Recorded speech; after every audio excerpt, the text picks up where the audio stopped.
How to recover deleted photos on WhatsApp. So first of all, launch WhatsApp app on your mobile devices. Once you come here, go ahead and tap on three dots icon at the top right.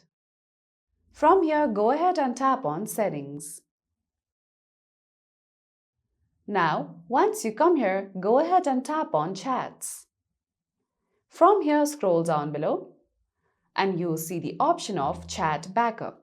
Tap on it. Now over here, you will see the option of Backup.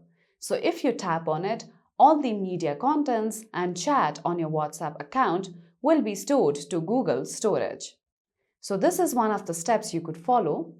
Now another step you could follow is that uninstall WhatsApp and then reinstall it from Play Store again. Then you would have to verify your phone number, and then once you verify your phone number, on your WhatsApp app screen, you'll see Tap Restore when prompted option. So this restores chats and photos from your last backup on Google Drive or iCloud.